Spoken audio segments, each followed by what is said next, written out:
Assalamualaikum warahmatullahi wabarakatuh. Selamat pagi semua. Saat ini Poppers bertemu dengan seorang pakar dan orang yang peduli dengan masalah pendidikan. Beliau ini adalah Ibu Hikmatiani Nastiti.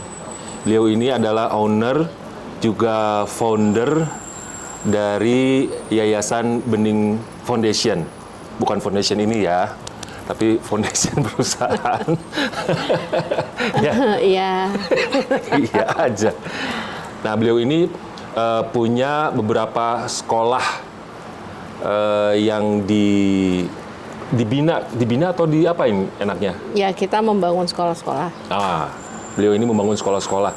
Tapi konsepnya homeschooling ya, Bu Nastiti ya? Dua, ada sekolah formal, ada sekolah homeschooling. Oke, kita langsung aja ngobrol-ngobrolnya dengan Ibu, saya enaknya manggilnya apa? Ibu Hikmatiani Nastiti atau Ibu? Panjang, belakangnya Ibu aja Nastiti? biasanya. Bu Nastiti aja ya. Dengan Ibu Nastiti kita akan ngobrol bareng-bareng mengenai sekolah bening Indonesia ya, sekolah bening Indonesia ya. Oke. Bu Nas, saya pengen tahu background-nya dulu. Bu Nas mendirikan sekolah bening dengan Yayasan Bening Foundation. Tolong ceritain dulu dong. Alasan ya? Background-nya adalah... Makasih ya. Background-nya itu lebih kepada waktu di tahun 2001, sudah dari 1998 sampai 2001. Itu di Indonesia itu ada data bahwa tingkat DO anak-anak SD di Jawa Barat itu tinggi ya. Nah, pada waktu itu saya sebenarnya merefleksikan sih kepada diri saya yang juga dulu kan kita pernah sekolah kan. Bagi saya itu sekolah sulit gitu ya. Dan saya merasakan ikut keprihatinan, kasihan nih DO nih. Sebenarnya siapa sih yang nggak mau sekolah? Siapa sih yang nggak mau happy di sekolahnya gitu kan? Pasti setiap anak ingin dong dipuji sama gurunya, sama ibunya bahwa oh iya kamu pinter gitu kan. Bapaknya juga. Bapaknya juga, sorry. Yang ketinggalan dong, kita bapak-bapak agak gimana gitu. Ya, bapak, ibu, dan guru lah. Ya, okay. Nah, saya melihat, saya flashback gitu. Dulu saya di sekolah merasa terbebani. Karena saya bukan termasuk anak yang pintar lah ya. Dan itu sebenarnya menjadi beban loh bagi anak-anak yang rankingnya udah 10 ke bawah lah ya. Walaupun saya yakin tidak dengan sengaja lah guru-guru mungkin tidak mengangkat anak-anak seperti ini. Bagi saya, guru-guru saya semua hebat dari SD sampai SMA. Saya mengapresiasi semua, mereka semua berjasa. Tapi saya ingin melihat bahwa anak-anak bersekolah juga bahagia, gitu. Bahagianya dengan apa? Ya berarti saya harus mencari nih sudut pandang bahwa sebenarnya ketika anak itu bahagia, berada di dalam sebuah lingkungan, saya yakin pasti dia akan berani dan ingin belajar tentang apapun, gitu. Jadi background-nya itu, saya ngelihat anak-anak di kampung dulu. Di rumah saya ada di perkampungan, dan waktu itu saya melihat anak-anak ini kok nggak sekolah level TK ya, kan saya bikin TK dulu. Oh ternyata dari sisi ekonomi mereka nggak mampu. Nah lalu yang kedua mereka menganggap itu tidak penting. Akhirnya saya coba waktu itu, saya mau bikin sekolah yang dimana mereka datang terus mereka tuh seneng gitu, ketawa, dengerin cerita semua segala macem lah. Saya dulu belum ada ilmunya. Akhirnya saya baca buku, saya baca-baca segala macam, dan saya belajar karena waktu itu difasilitasi juga di tempat kerja saya. Ya akhirnya saya pertama kali di tahun 2001 itu bikin sekolah untuk duafa, waktu itu gratis. Namanya Sekolah Bening, saya bilangnya TK Bening gitu. Itu sih backgroundnya gimana caranya supaya kayak saya tuh ingin menjadi jembatan ya antara dari pihak guru, pihak sekolah lah, bisa memberikan dan membimbing anak-anak untuk mereka juga bisa mengajar dengan happy, anak-anak juga menerima pembelajaran dengan happy gitu. Jadi saya ingin membuat sekolah yang dua-duanya tuh bahagia gitu. Terus kenapa ngambil konsepnya kalau nggak salah homeschooling? Oke, kalau untuk yang sekolah non formal jenjang TK ya, saya ambilnya memang dulu PAUD. Jadi tidak di bawah direktorat TK, tapi direktorat PAUD. Kenapa? Karena saya melihat bagi saya dengan keterbatasan saya di sumber daya dari sisi fasilitas ya. Dulu ketika kita mau buka PAUD, itu memang bisa di teras masjid, bisa di sebuah rumah, di halaman rumah, teras-teras. Maka dari sisi itu sih sebenarnya saya ngambil dulu yang sekolah PAUD-nya, karena kalau sekolah TK itu berbeda direktoratnya gitu. Nah, itu selama 10 tahun saya baru bikin SD. 15 tahun saya baru bikin SD. SD ini saya bikin 2, ada formal, ada yang homeschoolingnya juga. Awalnya saya mau bikin homeschooling, tapi saat itu saya merasa bahwa ilmu saya juga belum mumpuni gitu ya. Nah, ketika saya berjalan sekolah formal, pandemi COVID. Nah, jadi awalnya saya bikin homeschooling di SD, itu ketika memang ada COVID, lalu kita kan pakai kurikulum darurat kan, online kan. Dan sebenarnya ini adalah momen di mana saya juga memberikan solusi kepada masyarakat bahwa kami juga melakukan homeschooling dengan model yang memang juga unik lah ya, berbeda. Nah, saat itu juga saya juga lagi bukan melirik. Saya merasa kebutuhan saya adalah ketika saya 15 tahun berkutat di pendidikan anak usia dini, SD awal ya, lalu selesai itu saya butuh belajar tentang pendidikan untuk anak-anak akil balik. Pendidikan secara formal, bukan di rumah ya. Di rumah juga ya sejalan lah. Akhirnya ketika saya belajar dengan guru-guru saya ya, saya ikut Fitrah Based Education, saya juga santrinya Abah Rama dari Talents Mapping, saya juga practitioner NLP, Neuro Linguistic Program, yang saya melihat ini masyarakat juga butuh sekolah ya yang memang secara kurikulum itu lebih bebas, lebih bebas untuk kita ulik-ulik gitu. Sebenarnya sekolah formal pun sekarang Kemendikbud sudah membebaskan ya. Tapi saya merasa saya mau ngambil dulu dari jalur PKBM gitu. Itulah kenapa saya ambil homeschooling, karena di homeschooling itu 40%-nya akademik, 60%-nya itu banyak proyek ya. Ini saya belajar juga dengan guru saya ya, Ibu Dina Syarifah, dan saya merasa ini adalah sekolah yang tepat lah untuk anak-anak itu tidak hanya kita kejar selama ini akademik ya, tapi juga akhirnya mereka harus kenal siapa diri mereka. Percuma sekolah 6 tahun di SD, 3 tahun SMP, SMA, lalu kuliah, tapi ujung-ujungnya dia nggak mengenal diri mereka. Nah, bagi saya, ya buat apa sekolah gitu loh. Untuk kenali diri aja, udah seberapa lama sekolah, itu nggak bisa. Kan kalau seorang itu nggak kenal tentang potensi dirinya, tentang siapa dirinya, bagaimana dia mau mengembangkan dirinya juga gitu. Nah, itu tadi cerita TK dulu dimulai PAUD ya, terus ke SD. Nah, dimulainya SMP dan SMA itu kapan?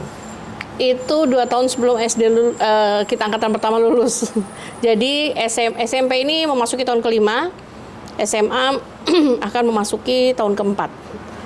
Gitu. Ya. Dan kenapa saya lama berkutat di TK dulu selama 15 tahun? Saya punya waktu itu ada 7 sekolah PAUD. Tadinya 10, terus saya ada yang saya merger. Ya lalu karena kami berat secara operasional ya. Operasional nggak hanya masalah uang, tapi saya perlu mendidik guru-guru. Nah, lalu akhirnya ada beberapa saya merger, jadi sekarang tinggal 4. Tadi kalau nggak salah, Bu Nas bilang gaya pendidikannya masih bisa diulik. Ulik itu kan dalam artian uji coba. Itu berapa lama mulai uji coba dan akhirnya menemukan formula yang ini dia? Iya, kalau kurikulum karena kan itu kan kalau saya bilang maaf ya, kalau saya bilang proses itu nggak bisa sebentar gitu loh, ya nggak sih? Mungkin 15 tahun juga Ibu Nas masih utak-utik nih, masih ngulik-ngulik nih, dapetin formula yang pas. Nah itu prosesnya apakah sudah menemukan formula yang pas atau masih ngulik-ngulik, uji coba? Kan nggak enak juga ngeliat ininya ya. Sebenarnya bukan pada uji coba, ini kan adalah sebuah kedinamisan. Oke. Ya, kita perlu mengajarkan kepada anak-anak kita juga sesuatu yang dinamis ya. Dan sejatinya kurikulum itu, kita bikin kurikulum hari ini, itu harusnya apa yang kita buat hari ini bisa kepakai mereka 10 tahun lagi, kebayang nggak? Gitu. Jadi sebenarnya kalau secara konsep tentang tujuan pendidikan, ya tujuan pendidikan di bening itu apa, gitu kan, pengasuhan itu apa, secara konsep pasti tidak berubah. Itu kan landasannya Al-Quran dan hadis, itu pegangan kami. Tapi cara untuk menuju ke sana itu pasti dinamis, gitu. Kalau dikatakan sebuah kurikulum itu ibaratnya efektif, oh ternyata ini begini gitu ya, itu beda-beda.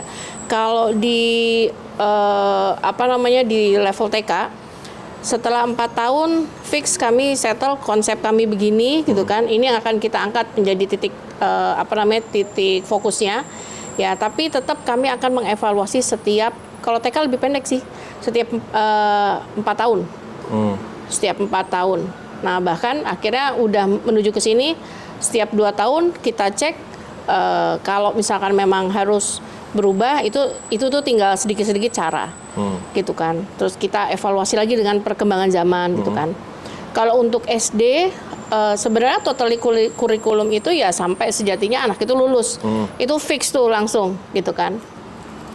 Alhamdulillah SD di tahun keempat kami sudah secara konsep ya sudah matang lah. Ya. Sudah matang, 5 ke 6 itu sudah ajak, alhamdulillah.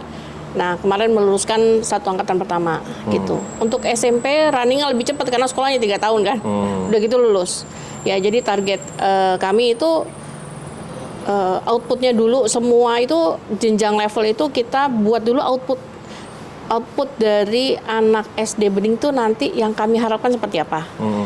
Dari SMP, SMA bening itu seperti apa. Baru setelah itu kan diturunkan. Gitu. Jadi kalau konsep pendidikan, arah, tujuan, visi, misi, insya Allah itu nggak berubahnya, nggak yang setiap bulan, setiap itu enggak. Itu kami ajak setiap 5 tahun. Gitu. Setelah itu caranya aja yang memang kita poles-poles gitu ya. Gitu.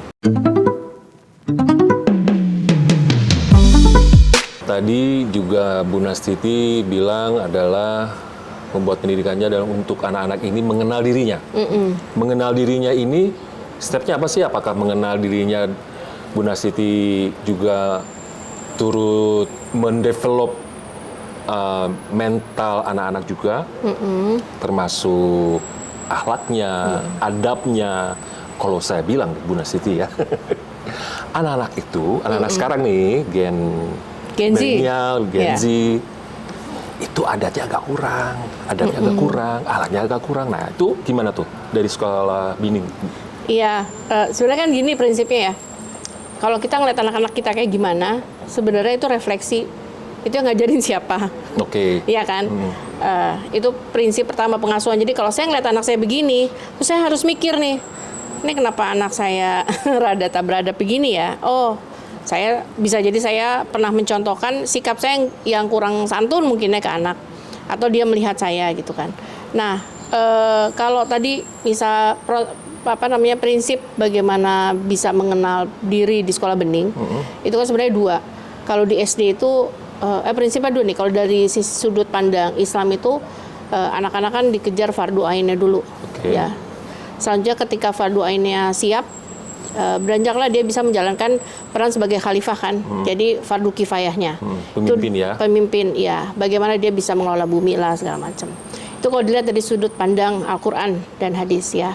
Nah, lalu yang kedua, kalau kita belajar tentang perkembangan manusia ya, kita ngambil dari Seven Habit deh. Seven Habit itu 3 habit pertama itu bagaimana seseorang itu bisa mengenal diri dengan sehingga dia bisa melakukan self management dengan baik. Ya, bagaimana dia bisa menjadi seorang proaktif, ya dia punya visi. Ya, di fardu ain kan juga sama, ya kan. Ada pendidikan akidah, pendidikan keimanan itu kan penting supaya kita tahu bahwa tujuan kita dihadirkan di muka bumi ini apa sih gitu kan. Nah, lalu yang ketiga itu kalau di Seven Habit memilih yang utama, ya kan. Nah, ketika kita sebagai diri nih, kita sudah siap, ibaratnya kita sudah siap memimpin diri sendiri, kita tahu apa yang kita pilih, kita punya nilai-nilai, kita punya prinsip yang itu dibangun di keluarga sebenarnya, gitu kan. Nah, barulah di situ kita bisa membangun hubungan dengan orang lain. Makanya kalau di Seven Habit ada habit berikutnya itu bagaimana bisa win-win solution, bagaimana bisa memahami orang, kayak gitu kan. Kalau saya lihat dari sudut pandang NLP, karena saya belajar NLP, itu juga dua, self management, baru baru relationship itu yang dibangun. Relationship management. Nah, itulah yang dilakukan di sekolah bening. Ya, kalau dilihat dari sudut kepemimpinan, sebenarnya pertama ada 3 tangga ya. Bagaimana orang itu bisa memimpin dirinya sendiri, bagaimana orang itu bisa memimpin orang terdekatnya, lalu yang ketiga bagaimana orang itu nanti bisa memimpin di masyarakat. Nah, di level 2 ini seharusnya di SMP udah selesai gitu. SMA kelas 3 lah kita sudah bisa masuk ke level yang 3 ketika misalkan prosesnya memang smooth ya gitu. Itu sih kalau dari kita. Jadi memang ya kenapa harus bahagia? Orang yang kenal dirinya kan bahagia ya. Karena ketika kalau dari sisi talent mapping nih, ya kalau dari sisi talent mapping, ya kenapa kita perlu mengenalkan beragam aktivitas kepada anak-anak supaya mereka tuh menemukan oh ternyata saya jago di sini, oh ternyata aku sukanya ini gitu kan. Itu kan sebenarnya kalau kita belajar tentang bakat itu tentang bagaimana kita bicara tentang apa yang kita suka, ya kan. Karena ketika kita suka, kita happy, ya kita beramal soleh atau kita bekerja juga kan itu akan menjadikan karya yang baik. Kita kan akan ada open mind nih. Nah, jadi memang kapan itu open mind? Open mind tanggal 25 November. Ya di ST. Ya, jadi kalau mau tahu tentang, apalagi sekarang kami ingin membawa namanya kurikulum inisiatif. Ya, sering-sering cek sosmednya Sekolah Bening Indonesia, IG-nya atau HS Bening, ya. Nah, di situ ada tuh rutin pengumuman-pengumuman gitu kan, dan Facebook saya mungkin. Nah, jadi boleh, silakan. Terima kasih. Iya, ini makanan terenak, pisang goreng. Jadi kami selalu mengajak orang tua untuk memahami, kita saling memahami lah, ya kan. Sebenarnya kan semua sekolah itu menurut saya baik lah, ideal. Tergantung apakah selaras gak sih dengan kurikulum yang ada atau visi misi setiap orang tua.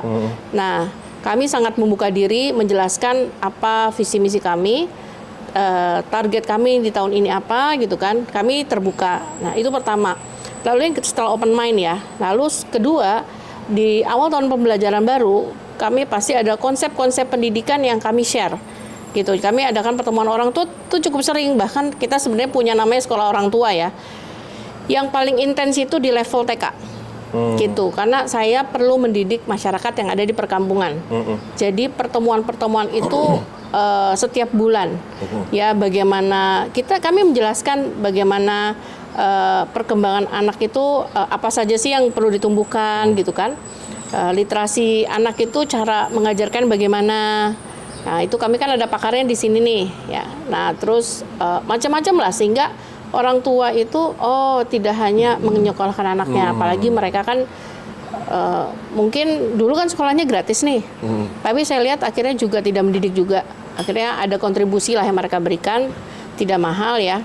Kalau mereka kesulitan tinggal ngomong gitu kan.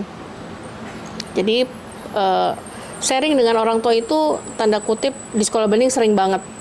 Sering ya, berarti memang sering banget melibatkan bulanan. Orang tua untuk terlibat langsung Betul. dalam pendidikan anak-anaknya, maupun itu di sekolah maupun di rumah. Oh iya. Kalau di SMP SMA itu malah kami kan homeschooling ya, sehingga kan beda. Kalau sekolah formal mungkin terbiasa 90% pendidikan itu sekolah yang ngatur ya. Walaupun di Bening sendiri kita sudah mulai menurunkan, kita ajak keterlibatan orang tua. Ya, jadi dari program-program yang include ke dalam kurikulum kami, mau nggak mau orang tua itu terlibat. Contohnya magang, ya kan, memilih tempat magang, lalu membuat proyek, gitu kan. Lalu saat ketika mereka anak-anak kita ini sebenarnya tuh ilmunya banyak ya. Sharing session misalkan di masyarakat, gitu kan, itu kan perlu diskusi sama orang tua. Termasuk kalau kami kan ada pelajaran pengembangan diri gitu kan, misalkan kami kasih tantangan ke anak, teman-teman, Bunas kasih tantangan nih, dalam 1 bulan kalian lakukan gimana caranya bisa memainkan satu alat musik yang belum pernah kalian mainkan gitu. Nah itu kan berarti perlu berkolaborasi dengan muridnya kan, bahkan sampai ada yang, Bu, akhirnya sekarang saya les gitar, Bu, ternyata saya sekarang les ukulele gitu.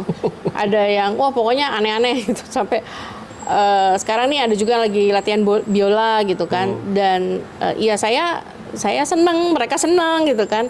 Saya nggak nyangka, Bu, ternyata anak saya, kan banyak tuh orang tua nggak nyangka, Bu, ternyata anak saya tuh ternyata senang melukis ya. Bu, ternyata anak saya tuh dia minatnya ngerajut loh. Bahkan ada loh yang laki-laki senang masak segala macem. Ya, itu sih jadi keterlibatan orang tua menurut saya Jadi sangat penting. Jadi betul-betul menggali potensi anak ya? Iya, minat dan potensi. Ada juga anak yang mungkin, Bu, anak saya tuh mager, nggak tahu mau ngapain. Iya, Ibu bisa intervensi dengan memberikan pilihan-pilihan gitu kan. Ibu coba Ibu pengen mengenalkan bidang apa gitu. Sebenarnya kadang-kadang perlu mata, telinga dan hati kok untuk mengenal anak. Nggak usah, artinya nggak usah kita dari kecil sudah langsung tes gitu ya. Oh anak saya bakatnya apa segala macam, ya itu nggak perlu. Justru akhirnya ketika itu alami, orang tua tuh juga nggak akan kehilangan momen mengenal anaknya. Itu kan bahagia banget ya. Fase anak-anak itu hanya sebentar, hanya 15 tahun. Setelah itu mereka udah masuk fase dewasa. Dengan kesulitan-kesulitannya kan, kesulitan baru ya, mereka juga peer groupnya kuat, inilah itulah. Jadi nikmatilah masa 15 tahun bersama anak-anak, karena itu nggak bisa balik lagi gitu. Itu yang kami ingin sadarkan kepada ya kita semua lah, saya juga lah. Oke, kita lanjut lagi ngobrol-ngobrolnya Bu Nasiti. Sekarang yang saya mau tanyain itu mengenai sekolah. Kan ada sekolah favorit sama sekolah bagus. Nah itu bagaimana tuh menurut Bu Nasiti? Skala favorit itu ya itu mungkin label yang dibangun oleh mungkin oleh negara, oleh masyarakat juga ya. Label, menurut saya label ya kan. Saya bisa memasukkan bahwa sekolah bening itu adalah sekolah favorit dong, ya nggak sih? Nah, kenapa menjadi favorit itu kan alasan yang harus kriterianya harus kita buat sendiri.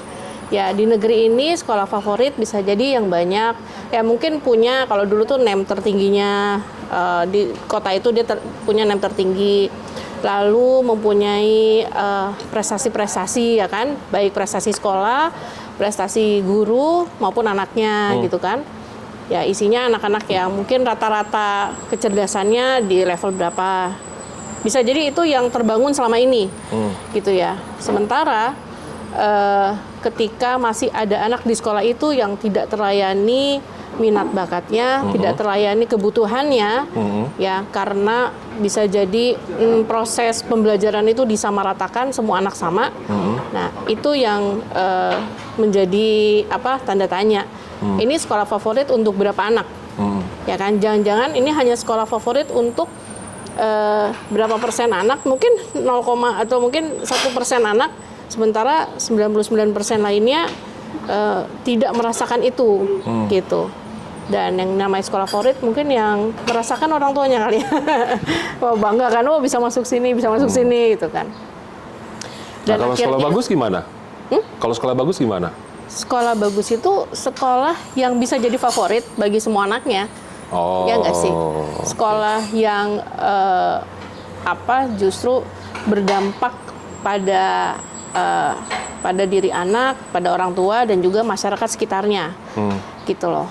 Berdampak dalam arti kata mereka merasakan kehadiran sekolah itu sebagai sebuah lembaga yang memberikan perubahan minimal di masyarakatnya. Makanya kalau di Bening sendiri itu kegiatan-kegiatan yang terjun ke masyarakat itu ya itu menjadi utama gitu loh. Jangan sampai kami hadir di sebuah tempat, misalkan di kampung A, di kampung B, atau di daerah A, daerah B, kami justru memberikan tidak berdampak apa-apa, gitu. Itu sih. Padahal kita itu punya sekolah proses pendidikan itu membutuhkan membutuhkan satu kampung ya, kita mendidik satu anak ya. Jadi ada anak, orang tua, masyarakat, gitu. Termasuk kalau di dalamnya kami kalau di Sekolah Bening itu sering kerjasama dengan puskesmas terdekat gitu kan, kelurahan, artinya tempat-tempat terdekat yang terkait dengan pemerintahan, ya itu ada program di dalam masuk kurikulum itu gitu. Oh gitu ya, oke. Oke, Bu Nas, kembali lagi ke Sekolah Bening. Nah, progres Sekolah Bening untuk menjadi sekolah yang ideal tuh gimana versinya Bu Nas Titik? Progres yang ideal itu dimulai dari kita tahu kita mau kemana ya. Artinya secara spesifik saya sebagai owner juga sebagai founder tuh ingin mengajak orang-orang itu, ini loh majunya, tujuan kita ini gitu. Ini kita punya visi ini ya, lalu kita jalankan misi-misi kita sehingga visi ini tercapai ya kan. Nilai-nilai yang dibangun di dalam sekolah itu apa? Nah, alhamdulillah sampai hari ini Bening masih berdiri ya, dan orang tua kalau kita dengar testimoni atau misalkan dari hasil evaluasi kami, ya mereka semua puas dengan apa yang sudah diterima oleh anak-anak mereka ya. Dari mulai kecakapan akademik, kami juga memperhatikan akademik gitu. Ini yang menarik nih, karena kami itu proses kurikulumnya itu integrasi antara kecakapan akademik, literasi di dalamnya, apalagi literasi dan numerasi, sama social skill-nya, ya itu semua kita ramu tuh.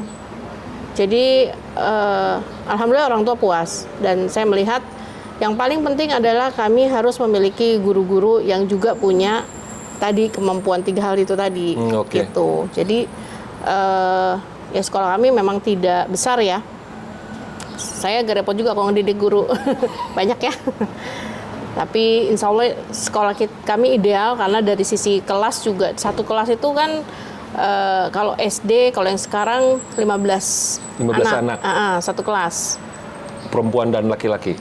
Perempuan dan laki-laki. Oke, 15 anak tuh ya. Memang dibatasi ya? Memang dibatasi. Oke. Seunik apa sih Sekolah Bening? Bu Nas Siti sebagai owner juga founder pasti kan ada idealisme juga kan yang ingin dimasukkan ke dalam Sekolah Bening. Sehingga antara idealisme jadi seunik apa Sekolah Bening sehingga orang tua aku mau sekolahin anakku di sekolah bening aja deh. Gitu. Seunik apa ya? Oh, dari akunya unik ya. Unik banget. Seunik apa dan gini. Pertama, idealisme harus dipegang dong ya. Kadang-kadang sekolah itu kadang mengikuti maunya orang tua. Ya, kalau kami mencoba memadukan karena antara konsep yang benar itu kan sebuah idealisme, ya kan, dengan kemauan orang tua, aspirasi orang tua, kami juga harus dengar. Oke. Ya, disitulah kami sharing, makanya perlu ada pertemuan orang tua kan. Di SD ada komite sekolah juga gitu kan. Lalu kami punya grup belajar orang tua juga gitu. Dan di situ orang tua bisa menyampaikan ABC-nya ya.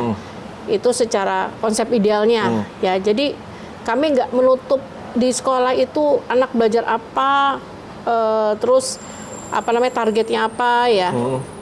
Kayak misalkan kita mau camping aja, itu biasanya kita kumpulin orang tua dulu. Ini loh target pembelajaran kita hari ini gimana. Kami mau backpacker kalau kami bilangnya safar ya. Ada live in juga, nyantri gitu kan. Kami harus yakinkan bahwa orang tua paham nih tujuan kami mau ngajak anak-anak itu ke daerah ini apa yang akan dilihat anak-anak, ya apa yang akan dibelajarkan oleh anak-anak sehingga orang tua menguatkan di rumah, gitu. Itu konsep idealnya. Nah, uniknya adalah aktivitasnya banyak banget. Aktivitasnya banyak banget karena akademik itu kami jalankan nggak hanya di dalam kelas, tapi juga masuk terintegrasi kepada kegiatan-kegiatan yang ada di luar. Misalkan mau jelajah kota, kita ada kurikulum jelajah kota. Ya, itu numerasi masuk, literasi masuk. Terus misalkan guru sosial, ilmu sosial bilang, saya mau ada pembelajaran ini di, ya udah. Jadi pada saat membuat konsep pembelajaran, misalkan guru mau buat lesson plan, ya kan? Itu nanti ada masa-masanya lesson plan itu masuknya ya ke acara jelajah kota, jelajah alam, jelajah kampung. Kami ada jelajah kampung gitu kan. Ya seunik itu. Jadi memang aktivitasnya banyak banget. Nggak duduk manis di dalam ruangan. Kami sering belajar di masjid, di taman kota, di taman perumahan. Ya pada hal-hal yang uniknya adalah kami sekolah dinamis yang banyak aktivitas, mengkolaborasikan ya itu tadi kecakapan dari mulai akademik, kecakapan bagaimana anak bisa berkomunikasi gitu kan, dan juga ya social skill tadi gitu. Berarti elaborasi itu termasuk membangun empati anak-anak juga ya terhadap sosial mereka di luar ya. Itu ya. Nah, ada kendala nggak sih ketika membangun sosial empati anak-anak? Ada, pasti ada. Tantangannya adalah ini anak-anak baru nih, misalkan baru masuk SMP ya. Begitu baru masuk SMP, kita mau ngadain nyantri di sebuah kampung di Ciamis.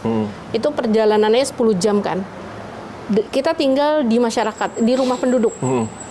Udah mulai dong pertanyaan, Bu, nanti kamar mandinya kayak apa? Nanti tidurnya kayak gimana?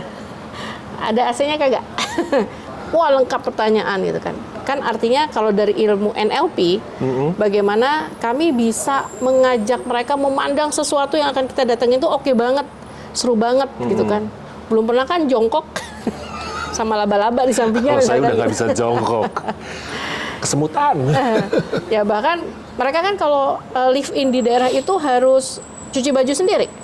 Nggak ada cara namanya laundry, ya kan? Mau bawa baju banyak sehari satu, bawa koper berat dong, karena kan mereka harus bawa carrier sendiri.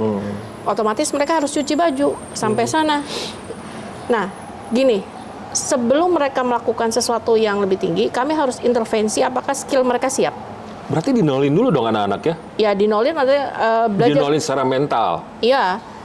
Nyuci baju tanpa mesin, caranya prosesnya gimana, kita pastikan. Nah itu kerjasama sama orang tua di rumah belajar, ya gitulah ya, hal-hal yang untuk anak-anak yang belum pernah naik kendaraan umum sepanjang itu gitu kan, kita ajak mereka untuk berpikir, apa yang bisa kamu lakukan pada ketika kamu melakukan perjalanan 10 jam.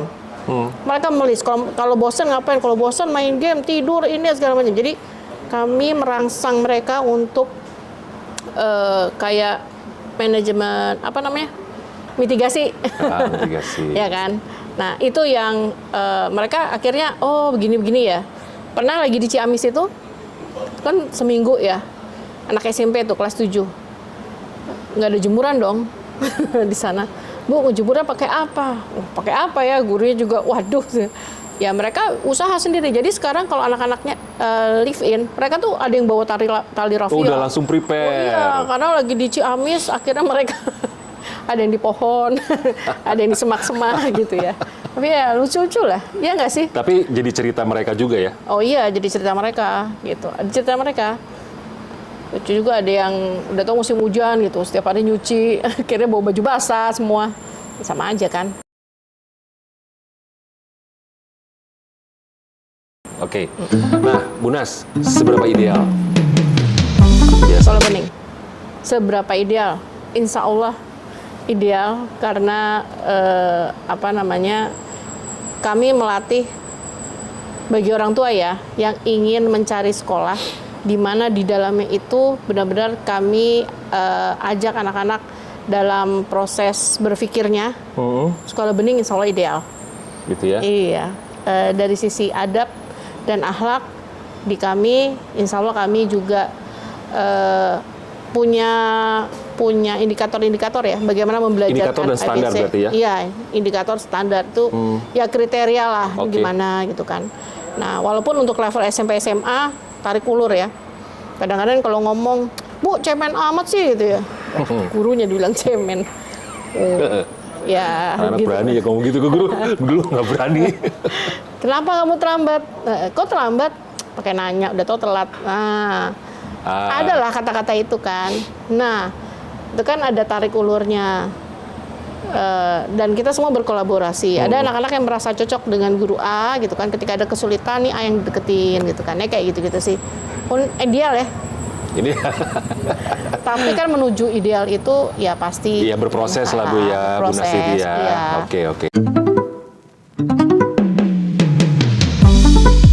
Kalau ada orang tua di Bogor atau mungkin di luar Bogor gitu ya. Saya juga orang tua. Penasaran nih sama Sekolah Bening Indonesia, gimana caranya? Caranya tadi sering-sering lihat sosmed kami, IG, Nanti saya pasang keterangan sosmednya yang Iya. apa aja IG. Terus? Ada webnya juga. Webnya ada. Ada webnya juga. Di situ Terus? udah ada kok kontak personnya siapa Oke. dan bisa langsung telepon. Oke. Bisa buat janji juga dengan saya juga bisa. Ya nanti dari sama adminnya bisa dibantu gitu kan. Dan Medsos kan ada banyak nih Bu Nastiti, ada Facebook, ada Iya. YouTube, ada Instagram. Oh iya, YouTube. Saya lupa. Terus YouTube sekarang saya ada berapa? TikTok. Nah, untuk Facebook ada khusus Yayasan Bening atau ada Bening Live. mengembed ke namamu. Iya, mengembednya ke nama saya sementara. Sebenarnya ada Pengen juga tetap Sekolah tampil. Bening. YouTube kami juga bisa dilihat Sekolah Bening Indonesia. Tolong like and subscribe di bawah ini. Ya, itu banyak banget kegiatan Sekolah Bening Indonesia di YouTube-nya Sekolah Bening ya, termasuk di Instagram-nya juga. Jadi kalau orang tua, Bapak Ibu penasaran, kepo dengan Sekolah Bening Indonesia, jadi bisa tuh dicari informasinya lewat Instagram Sekolah Bening. Nanti saya akan taruh di Instagramnya layar ada ya. 3. Ya. Banyak ya? Banyak banget. Keren ya? Nggak cukup layar gue. Iya. Nanti dimasukin 2 aja. Nggak apa-apa, ntar ganti-gantian. Apa aja, tolong sebutin. HS Bening. HS Bening. Itu cerita tentang SMP dan SMA. Oke, oh berarti beda ya? Beda. Oke, Kalau terus? Sekolah Bening itu isinya aktivitas TK dan SD. Oke. Karena kan TK-nya ada banyak. Oke, ya. ada 4 tadi kan dibilang ya. Terus? Ada Bening Kajian Ilmu. Itu biasa ketika kami kan guru-guru juga ada kajian buku segala macam, itu sharing-sharing di Oh, sana. termasuk kajian buku berarti kayak literasi gitu? Iya, anak-anak kami Anda ya waktu itu ya yang melakukan. Ya, jadi karena kami sekolah literasi berbasis adab dan literasi, memang yang namanya mengkaji sebuah buku itu setiap semester ada. Oke. Gitu. Buku-buku sastra lama tuh anak-anak SMP sudah mengkaji. Ya, lalu sampai nanti level SMA itu artikel-artikel jurnal ilmiah kayak gitu. Itu sudah mengkaji juga. Oh gitu ya. Oke, balik lagi ke awal kita ngobrol tadi Bu Nastiti. Tadi sempat di-mention kalau akan ada open mind sekolah bening. Nah, open mind ini tujuannya untuk apa sih? Ini publik atau Umum. umum? Jadi Bapak Ibu bisa ikutan ya? Bisa Ikutan ya? Langsung daftar ya, soalnya Bayar nggak? terbatas. Bayar. Boleh sebutin nggak? Nilai berapa? Berapa? 105.000 dapat es teh, dapat snack, dapat makan siang, Snack dong. dan dapat ilmu snack. 115.000, 105. 105.000 itu udah dapat itu semua. Udah dapat itu Ada semua. yang di atas itu selain 105.000? Cuman itu aja. Cuman itu aja, kecuali kalau mau beliin teman-temannya, tetangganya ya lebih lah ya. Jadi akan ada open mind nih Bapak Ibu semua yang diadakan oleh Yayasan Sekolah Bening Indonesia, yaitu di tanggal 25 November, betul ya Bu ya? Iya, hari Sabtu. Hari Sabtu. Di sana seru tuh, karena nanti Akan ada apa aja? Nah itu dia. Akan ada apa aja tuh? akan ada apa aja. Pertama, beberapa perwakilan, karena anak kami juga kalau datang semua juga nggak cukup ya. Mereka akan menjelaskan sendiri model-model pembelajaran yang mereka lakukan apa. Jadi mereka akan menjelaskan sendiri apa yang mereka jalankan selama di sekolah ya? Kan kami punya program kekhasan namanya. Program kekhasan. Program khas itu, ya itu tadi ada nyantri, ada nyantrik tuh magang gitu kan. Ada kajian buku, ada safar, ada jelajah lah, jelajah alam segala macam. Dan mereka bikin bentuk itu dalam bentuk video banyak banget. Ya, jadi anak-anak kami kalau bikin video keren-keren lah. Bikin majalah juga gitu. Nanti mereka juga akan menjelaskan tantangannya apa sih, nggak enaknya apa sih, pasti ada nggak enaknya lah ya. Enaknya apa gitu. Itu sih di situ nanti anak-anak semua akan hadir, SD dan SMP SMA. Oh, Itu ya, itu pertama. Lalu yang kedua, kami akan masuk ke dalam kami mengundang nih narasumber dari Pulau Selayar, jauh ya, namanya Pak Ziaul Haq. Kenapa kami undang beliau ya? Karena kemarin kami berkolaborasi, anak-anak kami yang SMA dan beberapa anak kelas 9 itu pergi ke Selayar gitu. Kayak kurang kerjaan sih sebenarnya. Kenapa sih nggak ke sana dulu yang Selayar dekat tuh gitu? naik perahu itu kan? Iya, kapal lah. Naik perahu mah danau itu, Toba. Ya, jadi justru kalau kami itu prinsipnya adalah belajar itu bertahap. Nah, proses belajar bertahap, makanya itu kan ada di dalam target kurikulum ya. Sampai pada titik anak bisa keluar negeri itu ya sebelumnya Selayar dulu gitu. Oh, itu gitu. Itu kan melewati 3 transportasi darat, udara, terus lagi apa? Laut. Iya. Gitu. Darat, udara, laut. Laut, ya. Laut. Dan disitulah pengalaman anak-anak tuh langsung brok gitu. Oh, Oke berarti banget. nanti pas open mind itu anak-anak akan bercerita banyak mengenai sekolah Bening dengan versinya mereka. Dengan versi mereka, dengan dan apa kami, yang mereka rasain betul, selama sekolah di iya, sekolah dan kami Bening. hadirkan narasumber Yang ya, tadi Pak siapa? Pak Ziaul Haq. Ada lagi yang lain Nggak ada. sama dirimu? Saya moderator.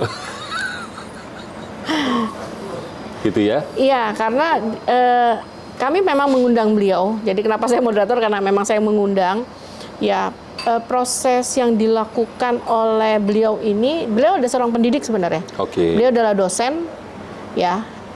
Beliau juga punya sekolah, namanya Sekolah Fitrah. Karena kami sama-sama dari alumni Fitrah Based Education. Ya, lalu beliau juga pemerhati lingkungan.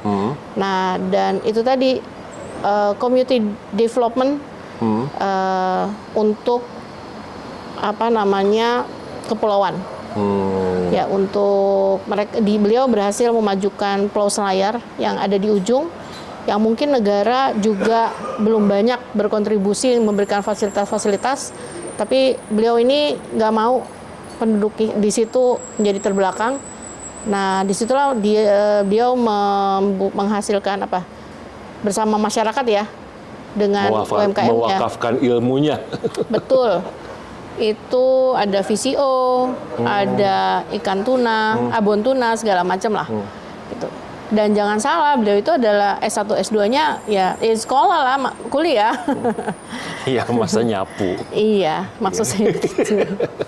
Ya gitu tuh Bu Darasiti ya. Datang ya. Jadi ibu-ibu, bapak-bapak semua, kalau masih bingung untuk menyekolahkan anak, mungkin sekolah bening bisa jadi pilihan untuk menyekolahkan anak-anak Anda di sekolah bening. Jadi kalau pengen tahu seperti apa sih sekolah bening, nah nanti Bapak Ibu bisa ikutan open mind yang diadakan oleh Sekolah Bening Indonesia. Betul. Itu tanggal 20 November. 25.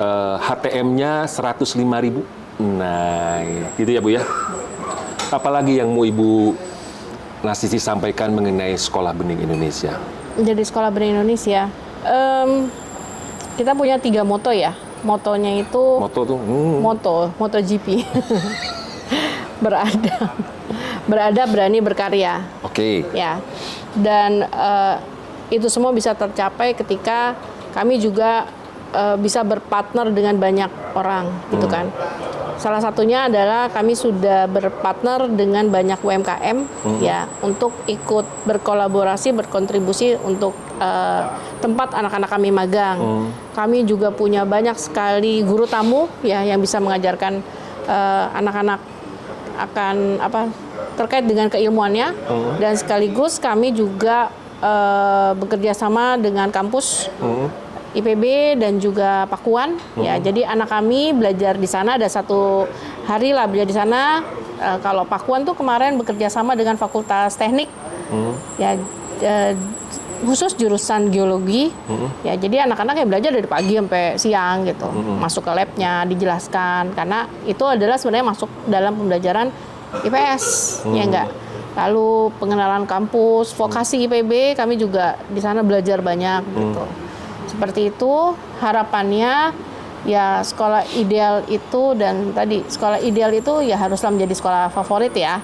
Favorit tidak hanya labeling masyarakat yang hanya terkait dengan akademik, tetapi juga favorit bagi siswa-siswa yang ada di situ juga, orang tua, dan juga tentu menjadi teman bertumbuhnya anak-anak kita, agar nanti suatu hari mereka bisa memimpin di masyarakat. Tadi kan 3 levelnya, bisa memimpin diri, bisa memimpin orang-orang dekat, ya sampai pada level mereka siap berperan di dalam masyarakat.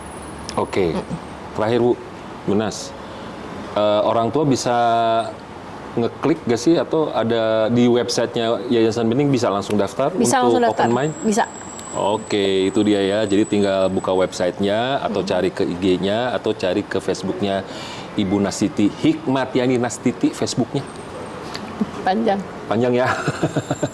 Oke, gitu aja ngobrol-ngobrol kita Poppers bersama pakar pendidikan, pemerhati pendidikan, Ibu Hikmatiani Nastiti. Bu, makasih ya. Sama-sama. Saya makasih banyak ya. Atur nuhun pisan. Iya. Terima kasih. Sukses buat Yayasan Bening. Amin, juga open mind-nya tanggal 25 November. Jangan lupa ya, 25 November. Sampai ketemu lagi ya. Assalamualaikum. Waalaikumsalam.